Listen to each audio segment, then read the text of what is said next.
다음으로 3번 정전 용량 하겠습니다.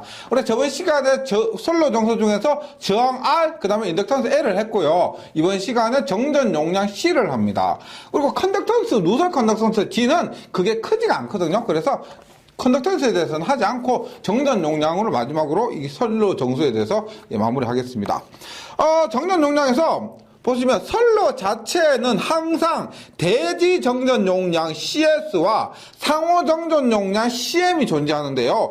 얘들이 보기에는 별거 아닌 것 같았지만 전기에서요 굉장히 중요한 부분들입니다. 보세요. 일단 선로가 이렇게 있어요. 지금 이렇게 삼선식을 할게요. 삼선식이고 대지가 있습니다. 대지가 있어요. 그러면 보세요. 선로와 선로 사이에, 선로와 대지 사이에 이렇게 정전 용량이 있습니다. 어떤 의미냐면 전하가 있죠.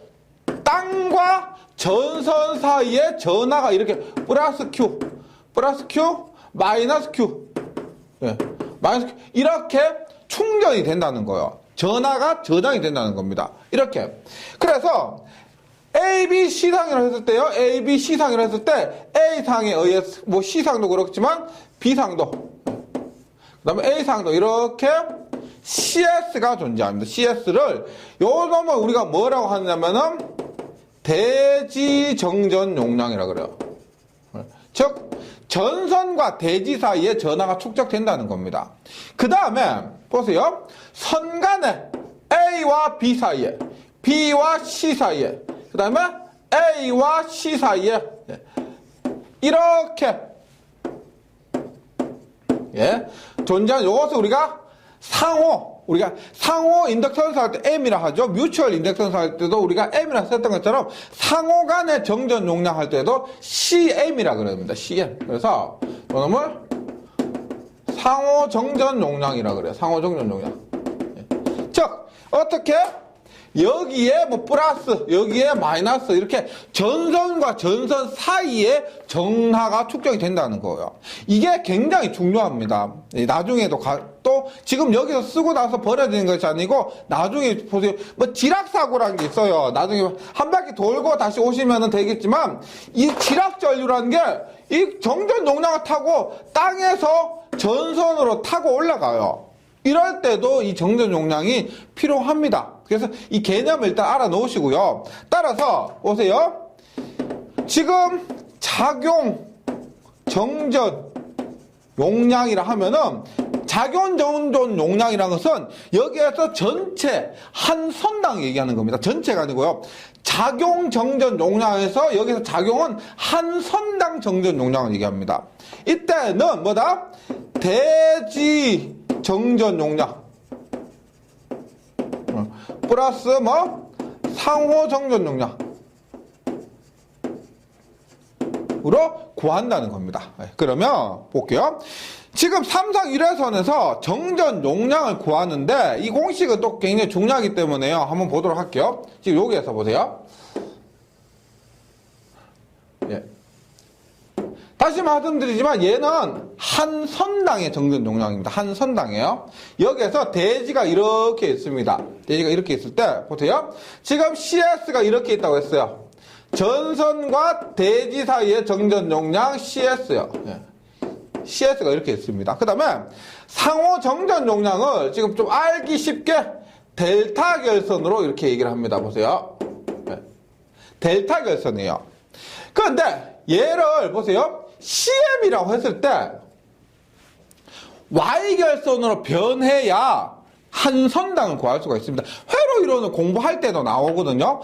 얘가 지금 CM이라고 하면 이 CM이 A상에 의한 것인지 B상에 의한 것인지 모른다는 겁니다. 그래서 한 선당의 정전 용량 구할 때는 Y결선으로 바꿔요. Y결선 바꾸면 얘를 Y결선을 바꾸면 이렇게 됩니다.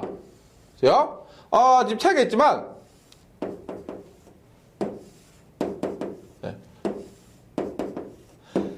뭐냐? 3CM이 돼요. 3CM. Y결선을 하면은. 어이구, 얘가 이렇게 되죠. 요거 원리는 뭐 어렵진 않은데 이렇게 돼요. 우리가 보세요. ZY는 Z 델타의 3분의 1입니다. Y결선으로 하면 임피던스가 3분의 1이에요. 그런데 XC는 오메가 C분의 1이 돼요. 그럼 보세요.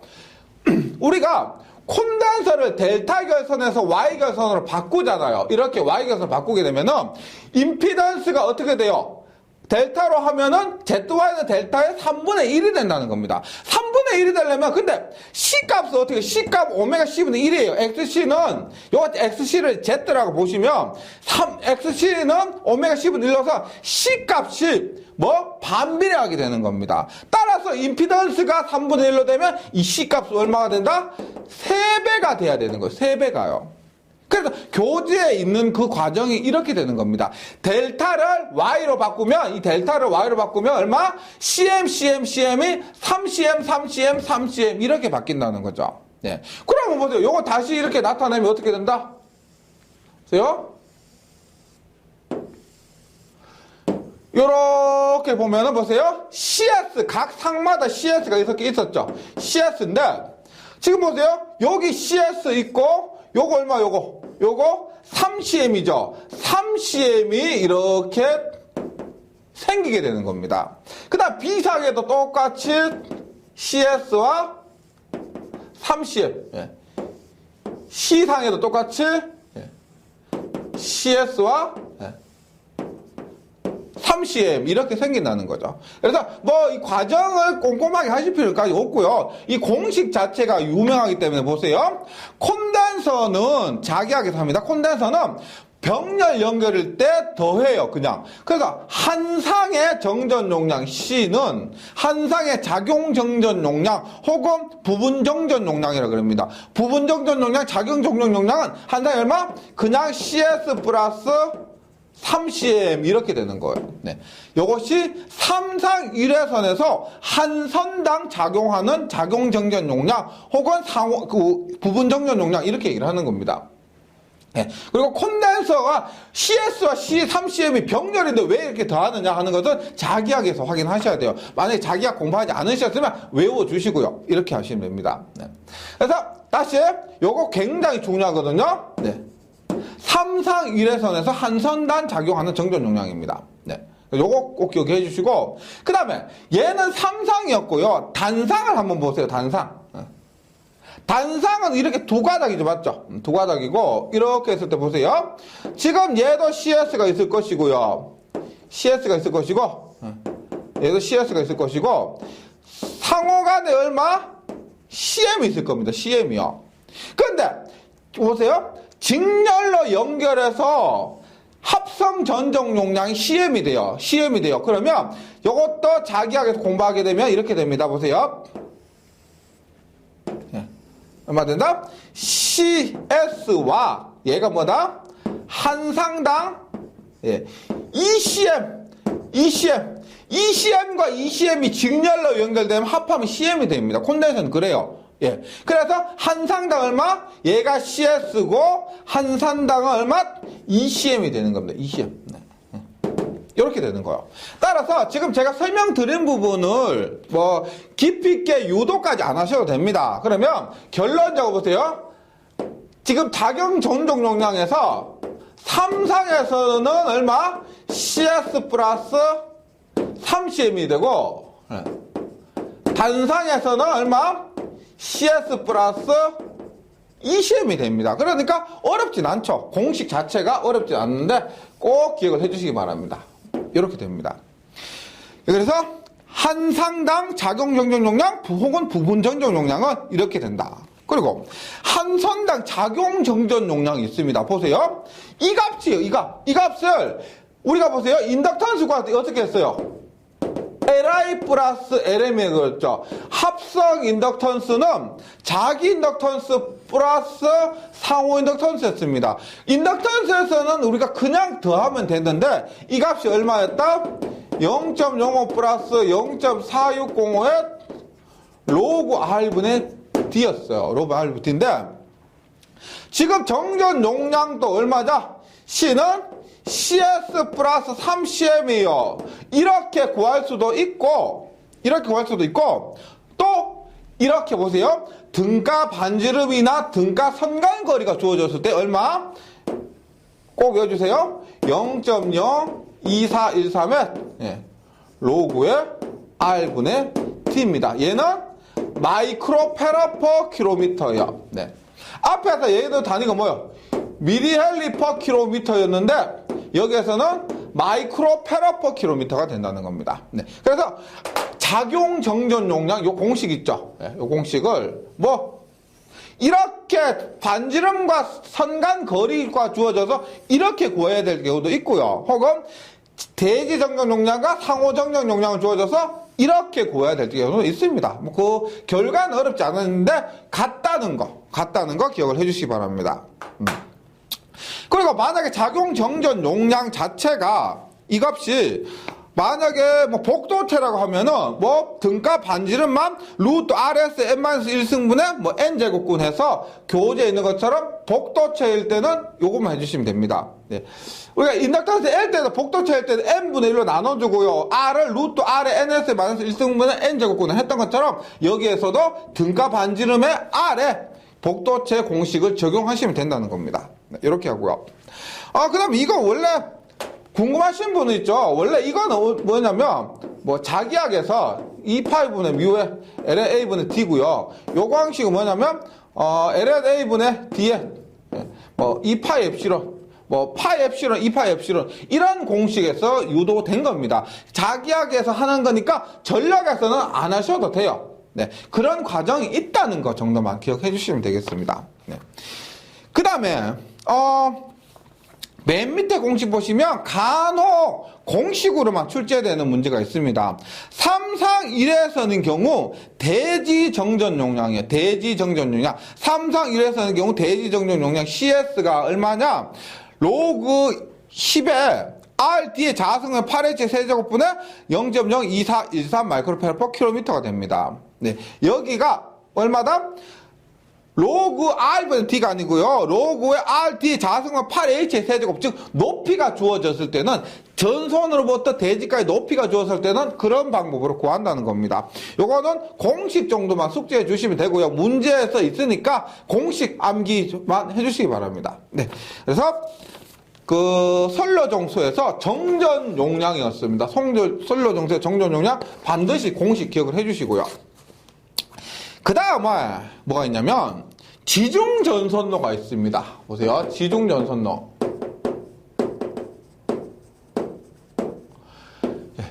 지중전선로는 알겠시겠죠? 우리가 지금까지 했던 요거 있죠? 요것을 이렇게 가는 것은 이거를 우리 뭐라고 하냐면 하늘로 간다고 해서 가공전선로라고 합니다. 전선이 하늘로 가는 거 있죠? 공중으로 지나가는 것을 가공전선로 하는데 지중전선로는 땅으로 지나가는 것을 지중전선로라고 해요. 땅으로 지나갈 때. 한번 봅니다.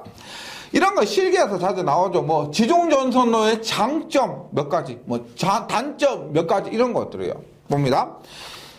일단 케이블만 사용 가능하다. 기중전선로에서는 케이블만 사용 가능합니다.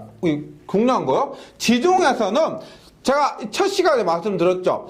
가공전선로가 있고 한데 나전선이 있고 절연전선이 있고 케이블이 있습니다. 근데 나전선은 피복이 없어요. 근데 피복이 없는 나전선은 땅 속에 있죠. 우리가 지중전선 가장 특징은 전선 간의 거리가 굉장히 좁죠. 맞죠? 그 지하에 터널을 한도 끝 없이 넓게 팔 수가 없기 때문에 선간 거리가 굉장히 좁습니다. 따라서 이 선간 거리가 좁기 때문에 이 지중전선로에 여기서는 나전선이나 절연전선을 사용 못하고요. 케이블만 사용할 수가 있다는 겁니다. 네. 그 다음에 가공전선에 비해서 L은 감소, C는 증가합니다. 왜냐면 뭐라 그랬어요? 얘는 선간거리 D가 굉장히 좁다 그랬죠. 맞죠? 선간거리가요. 따라서 L은 얼마? 0.05, 0.460 네. 로그 R분의 D에서 D 값이 감소하니까 전체적인 L 값이 감소하게 됩니다. 그 다음에 C 값은 얼마요? 0.02413에 얼마? 로그 R분의 D요. 분모가 작아지니까 분자는 커지게 됩니다. 그래서 첫 번째, 케이블만 사용할 수 있다는 건 기본 중에 기본이고요. A 값은 감소, C 값은 증가가 됩니다. 이런 장점이 있어요. 그 다음에 뭐 보시면 금방 이해하실 겁니다. 도시의 미관상 좋다. 미관상 좋다. 그 다음에 기상조건, 뇌 풍수에 의한 영향이 적다는 겁니다. 뭐 땅속으로 지나가니까 바람이 부나 천둥이 치나 괜찮다는 거고요. 통신선에 대한 유도 장애가 작다. 통신선에 대한 유도 장애가 작다. 얘도 맞고요. 통신선이 이 지중전선로 옆에 없거나 뭐 그런 등의 조건이 있으면 통신선 장애도 가공전선로보다 적습니다. 그 다음 전선로 경과지의 확보가 용이하다. 우리가 뭐 전봇대 이렇게 있을 때 꺾고 하는 것보다 땅속에서 바로 다이렉트로 갈 수가 있고요. 감전의 우려가 적다. 땅속에 있기 때문에 감전의 우려가 적고 수용 밀도가 현저히 높은 지역에 사용합니다. 대도시, 우리가 혹시나 신도시 만드는 곳이 있죠. 신도시에는 이런 대부분이 전봇대가 없죠. 전봇대가 없다는 것은 다 지중으로 깔았다는 겁니다. 예, 대도시에 좋고요. 보안상 제한 조건으로 가공전선을 사용할 수 없는 경우, 예를 들어서 뭐 군사시설 같은 경우 있죠. 그런 곳에 이런 지중전선을 시설해야만 되는 경우도 있습니다. 그러지만 공사비가 상승한다. 땅, 뭐, 포크레인 불러서 파야 되고, 그 자체가 간단한 지중전선은 괜찮은데, 뭐, 공동구역식이라 해가지고, 전선은 많이 들어간 거 있으면, 그게 굉장히 크게 파야 돼요. 그래서, 시설비가 비싸다는 겁니다.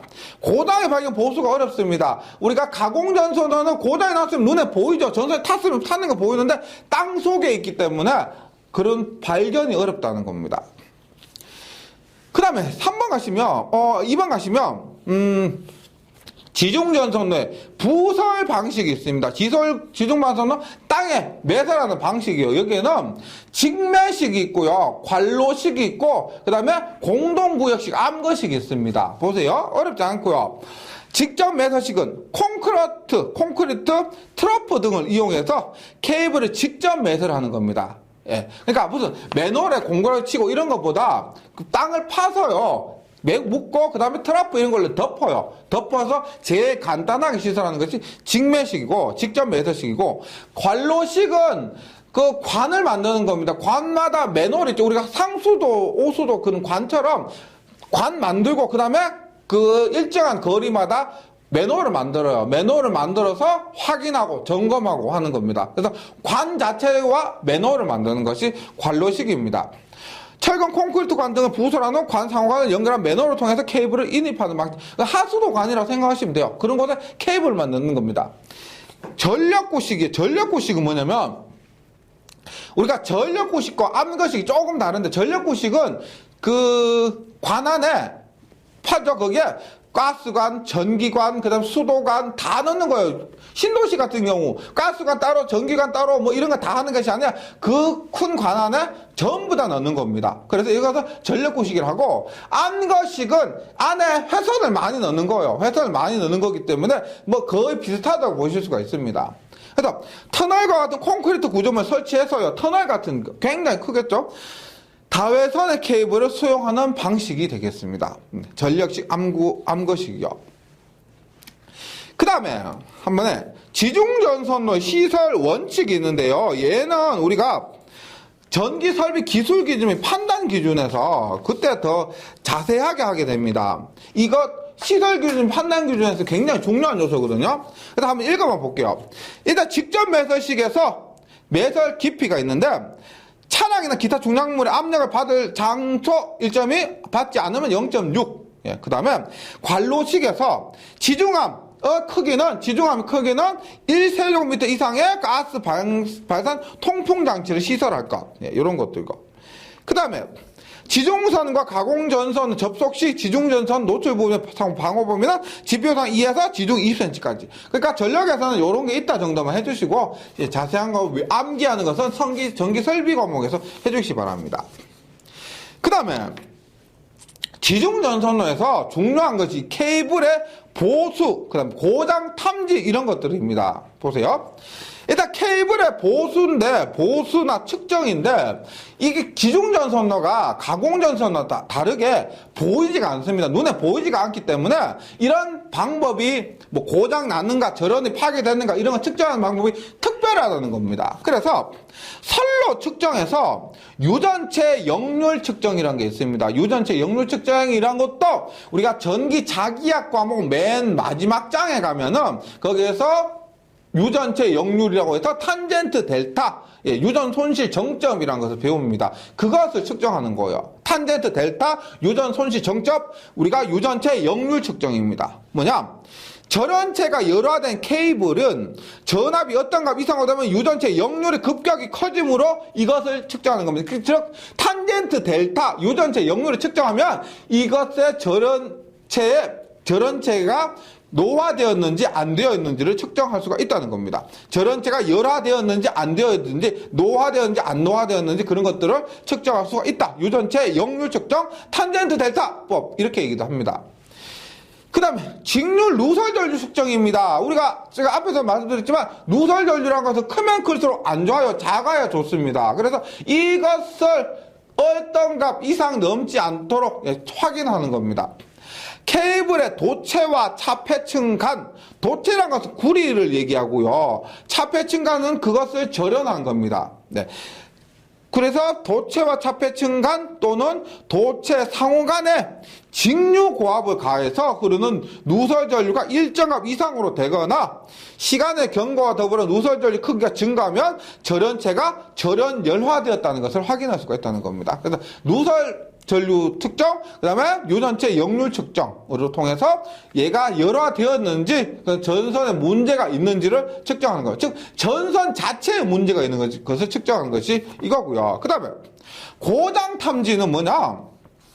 지중전선으로 보세요. 만약에 지중전선을 하더라도 땅속에 있죠. 땅속에 있지만 뭐 쥐새끼들 쫙 지나가고 하는 거. 그럼 쥐새끼 지나가면서 전선 막 깔아먹어요. 깔아먹고 하다 보면은 뭐 지락사고나 이런 단락사고 등이 발생할 수가 있습니다. 그런 것들을 찾는 건데, 근데 전력 케이블은 지하에 시설되기 때문에 케이블에서 고장이 발생하게 되면 고장점을 찾기가 매우 어렵기 때문에요. 특별한 방법으로 고장점을 찾습니다. 그래서 대표적인 방법이 머리 루프법 혹은 머레이 루프법이라고 해요. 머리 루프, 머레이 루프라고 합니다. 그랬을 때 휘스톤 브릿지 원리, 얘는 휘스톤 브릿지라는 것은 회로 이론 1장에서 휘스톤 브릿지 방법으로 저항값 찾는 것이 있습니다. 네, 실기에도 굉장히 많이 나오고요. 전력공학에서 따로 나오진 않지만은 실기에서 많이 나오고 이에 대한 간단한 이론을 알고 싶으시면은 회로 이론 1장을 좀 참고해 주세요. 네. 휘스톤 브릿지법을 이용해서 고장난 케이블의 위치를 찾을 수가 있습니다. 어느 지점이 단락되었는지 혹은 뭐 단선되었는지 끊어졌는지 쇼트 났는지 지락되었는지 그런 것도 찾을 수가 있다는 거죠.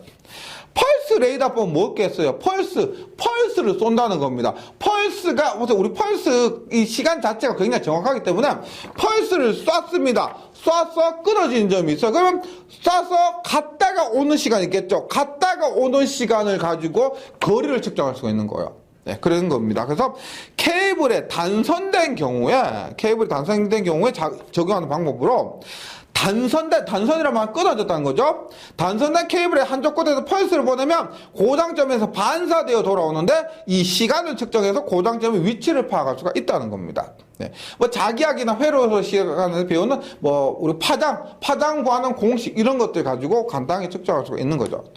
그다음 수색 코일법, 말 그대로 수색 코일법입니다. 그래서 고장 탐지 방법 3가지, 머리 루프법, 펄스 레이더법, 수색 코일법 요 정도는 기억을 해주시고요.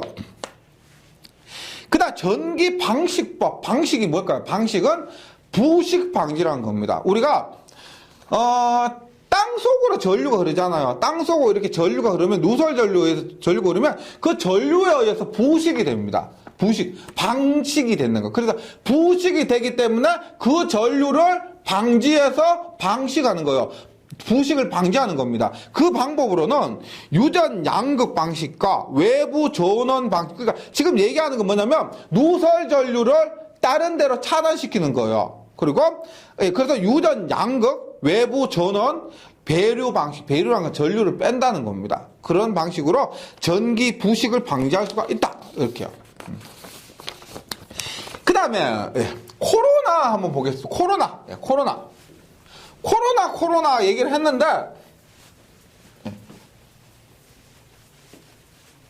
네, 코로나 봅니다. 코로나가 도대체 뭐냐 하는 거예요. 보세요. 코로나. 그러니까 뭐 술 좋아하시는 뭐 멕시코인가 어디 맥주 이름 코로나 있죠. 전혀 상관없는 거고요. 코로나 보세요. 예를 들어 이렇게입니다. 제가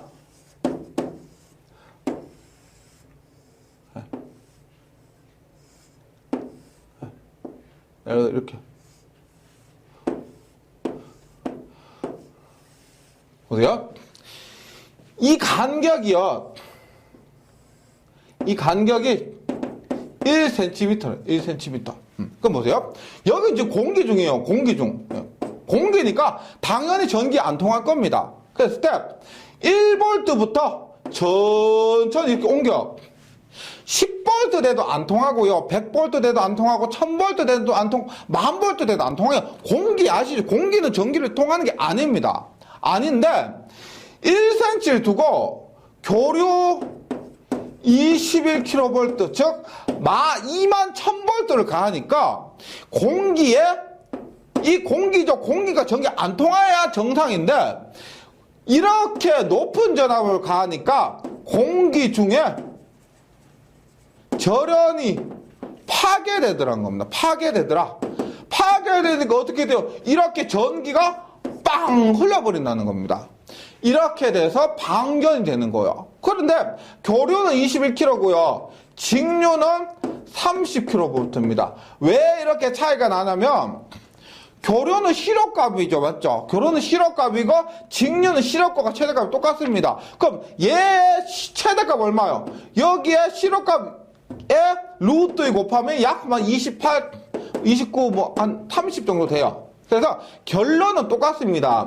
교류는 21kV인데 얘는 실효값이고 직류는 30kV, 얘는 실효값과 최대값이 같기 때문에 최대값을 기준으로 하면 거의 똑같습니다. 요 수치 꼭 기억을 해주시기 바랍니다. 네. 그리고 코로나라는 거는 말씀드렸지만 이렇게 돼서 보세요. 초고압 송전 계통에서 초고압이라고 하면은 일반적으로 한 154kg 있죠. 154kg 이상 되는 거라고 보시면 되겠습니다.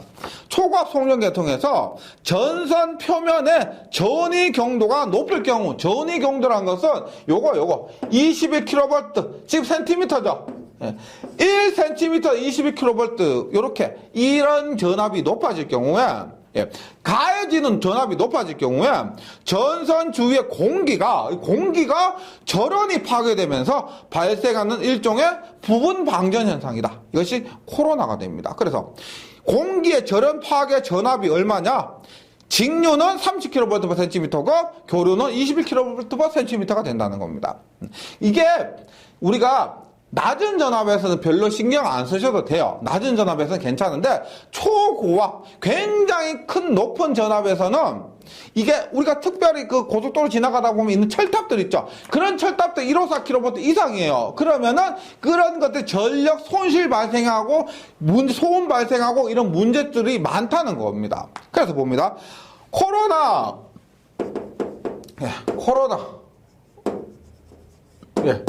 발생 결과 당연히 안 좋은 거죠. 당연히 안 좋은데 첫 번째가 뭐냐면 코로나 손실이 발생합니다. 뭐 전력 손실이에요. 내가 원하지 않았는데 코로나 부분 방전 일어나 보다 보니까 한 선에서 이런 거, 이 선에서 이런 선으로 어떻게 전류가 흘러버리는 겁니다. 그러면서 쓸데없는 전류가 이렇게 흘러버리니까 낭비가 되는 거예요. 불꽃 발생하고 열나고 이러한 손실이 발생하는데 이 손실을 우리가 코로나 손실이라고 그래요. 코로나 손실. 이게 피거 의식에 의해서 코로나 그 손실을 구하는데요. 이거 자체는 뭐 유도 찌르고 먹고 해서 나온 것이기 때문에 결과만 좀 기억해 주시기 바랍니다. 보세요. 델타분의 241에 곱하기 주파수 더하기 25입니다. 주파수의 비례가 아니고 주파수 25 더하기 25 비례하고 그 다음에 플러스 2D 분의 T 뭐다? 선간거리입니다. 선간거리. D는 선간거리고 D는 지름입니다. 대문자 D는 선간거리, 소문자 D는 지름이에요. 여기에 곱하기 뭐냐? 여기 굉장히 중요해요. 2-2제로의 제곱, 2-2제로의 제곱, 그리고 곱하기 10의 마이너스 5성 킬로와트 퍼 킬로미터.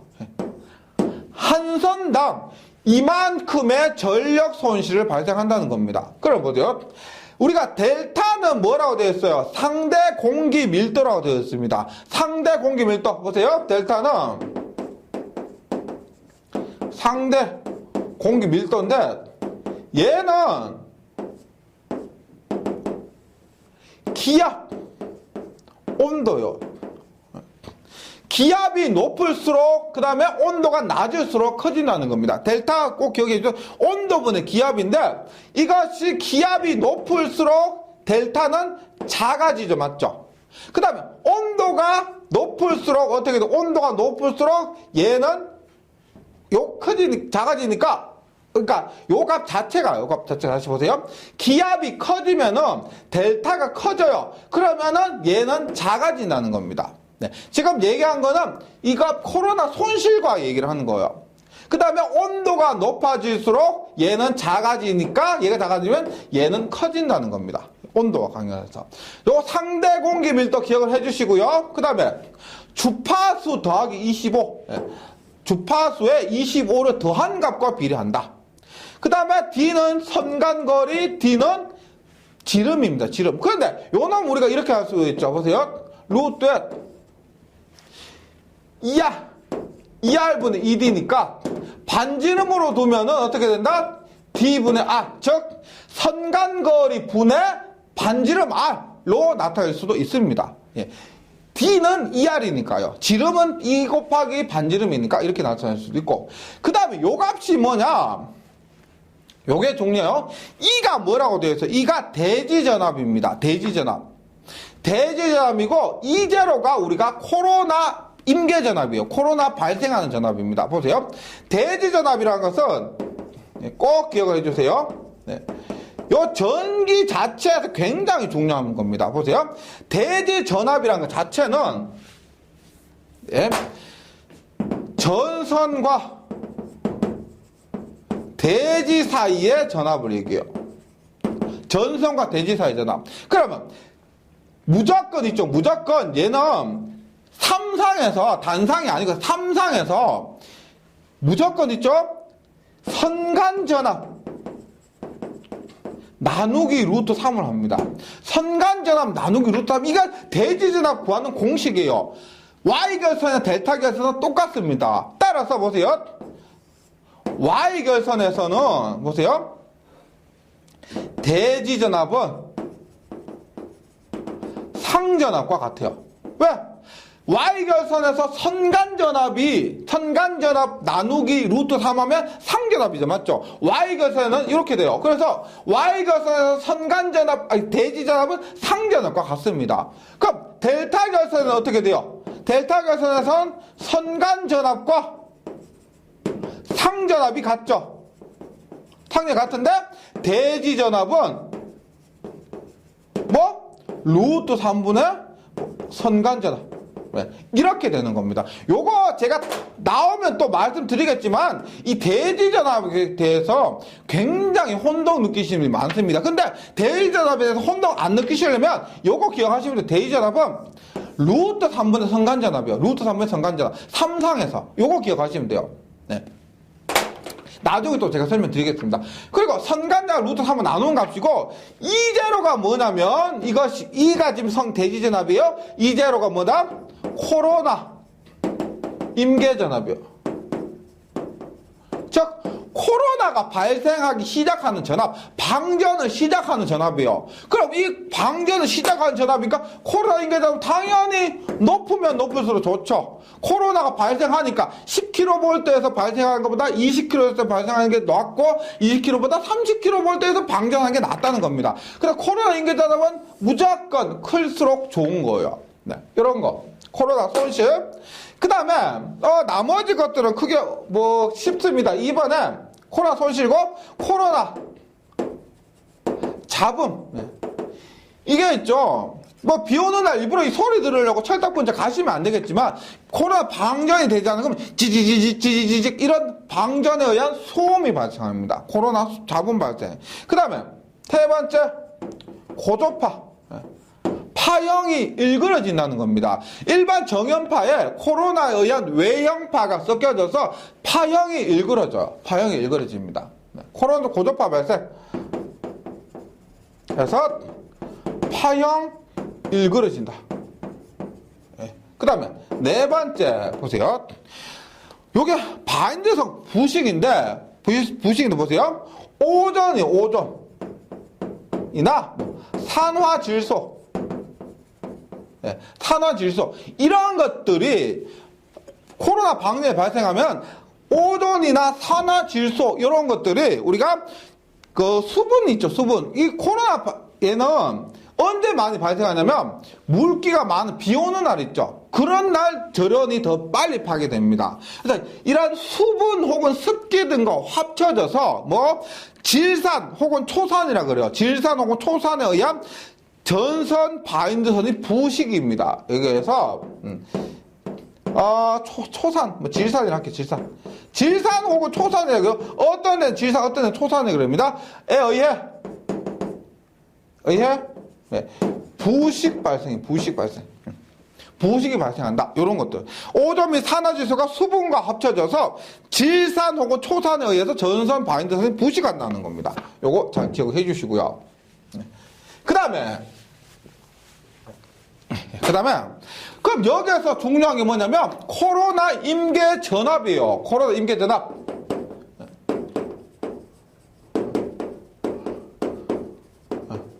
코로나 임계 전압이 높으면 뭐 문제 없겠죠. 코로나가 발생한 전압이 높으니까 방전 안 하겠죠. 따라서 문제가 없습니다. 그래서 얘가 얼마냐면 보세요. 얘도 꼭 기억해 주시기 바랍니다. 24.3이요. 앞에 24.3이 들어가고 M0 M1입니다. 얘는 날씨, 표면 등에 의해서 M0 M1입니다. 그 다음에 델타 D 앞에서 했죠? 로그 R분의 D입니다. 이것이 코로나가 발생하는 임계 전압이요.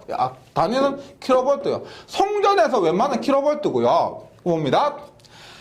이 전압은 높으면 높을수록 좋아요. 24.3의 M0M은 델타 D 로그 R분의 D요. 그럼 보세요.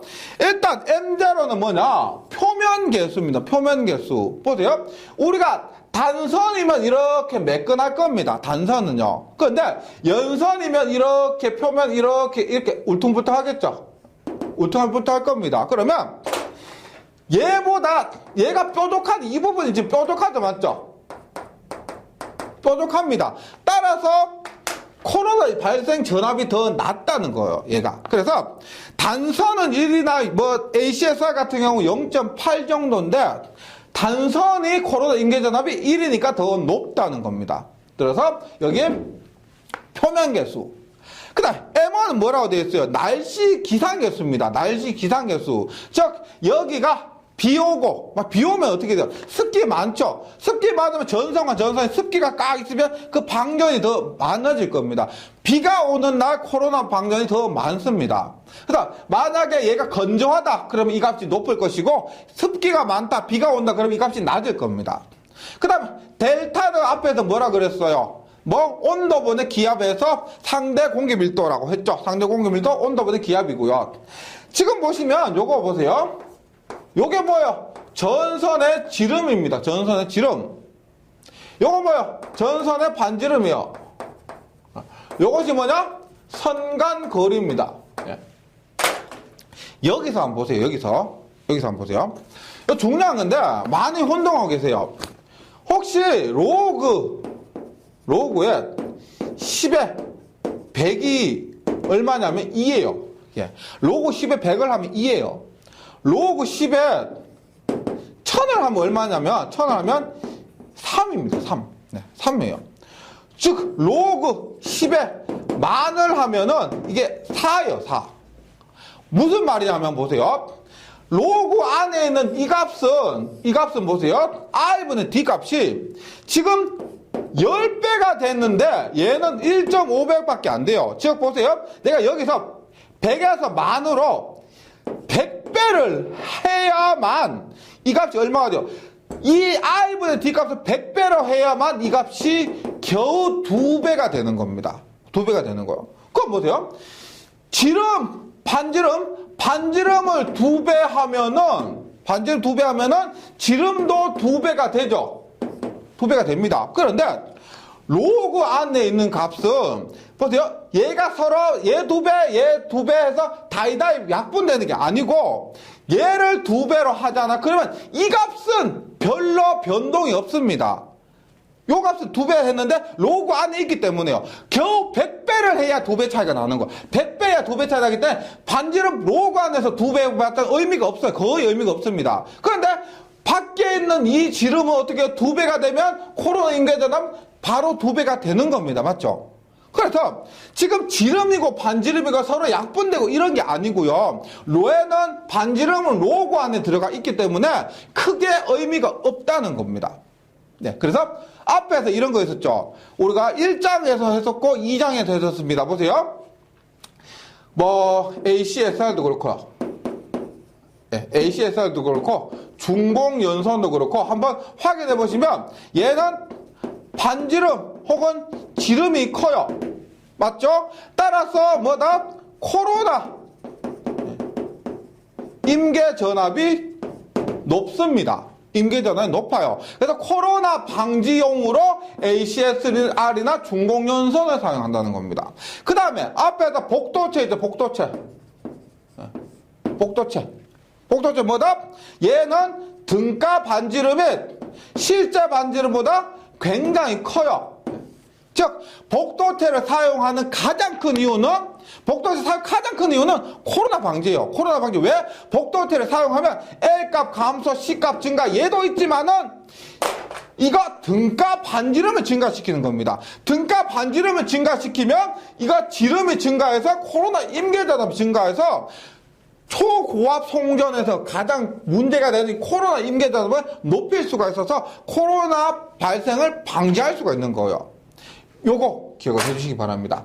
뭐니 해도 복도체를 사용하는 가장 중요한 이유는 코로나 방지가 되고 왜? 이 반지름이 증가하기 때문에 그렇습니다. 반지름이 증가하면 코로나 임계전압이 높아져서 이게 높아진다. 예, 요거 관계 있죠? 싹 한번 정리를 해보시기 바랍니다. 마저 할게요. 지금 여기서 코로나 임계전압 했고요. M0, M1, 델타, D 전부 해주시고 기압이 낮아지거나 요 델타 D는 얼마? 온도분의 기압이에요. 온도분의 기압. 그래서 기압이 낮아지거나 온도가 높아지면 코로나 임계전압 저하한다. 이것도 기억을 해주시고요. 그러면 코로나 방지 대책이 있습니다. 방지 대책. 뭐다? 방지 대책? 지금 첫 번째가 뭐겠어요? 여기에서 다른 거 보세요. 표면 계수를 그렇게 바꿀 수도 없고요. 여기에 날씨도 함부로 바꿀 수가 없습니다. 이것도 델타도 함부로 바꿀 수가 없죠. 그럼 우리가 여기서 바꿀 수 있는 건 전선을 굵게 하는 거예요. 전선을 굵게 하는 겁니다. 그래서 여기 뭐다? 전선 직경을 굵게 이것이 뭐다? 복도체가 됩니다. 복도체. 다시 말씀드리지만 굵게 하더라도 여기에 의해서 굵어지지 여기 R은 로그 안에 있기 때문에 영향이 별로 없다는 겁니다. 반대로 선간거리를 우리가 보세요. 선간거리를 100배로 했다. A상과 B상의 선간거리를 100배로 해보세요. 100배로 해봤자 임계전압은 2배밖에 안 됩니다. 선간거리 100배 해봤자. 근데 굵기를 2배로 하면 바로 2배가 되는 거예요. 이렇게 돼서 전선 직경 굵기 이것이 가장 크고요. 나머지는 건들 수 있는 게 별로 없습니다. 그 다음에 가선 금구류 계량 이런 가선 공구 전선을 설치하는 데 필요한 금속 공구 이런 것들이 있어요. 이런 것 금속 기구 등에 있는데 이런 것들에 의해서도 코로나가 발생할 수가 있습니다. 그래서 이것들을 새로운 것으로 가선 금구류 계량 하는 것이 이런 금구류를 새로운 것으로 교체해준다. 이렇게 보시면 되겠습니다. 그래서 코로나 방지 대책, 뭐 복도체, 중공연소, AC에서 이런 거, 가선 금구류 계량 이런 거 잘 정리해 주시고요. 뭐 그게 수학적으로 어려운 거 없고요. 요 공식은 좀 힘드시겠지만 코로나 손실 공식, 코로나 임계전환 공식은 꼭 좀 기억을 해주시기 바랍니다. 예, 여기까지 2장 선로정수 및 코로나 부분 이론 마치고요. 저는 문제풀이에서 다시 뵙도록 하겠습니다. 수고하셨습니다.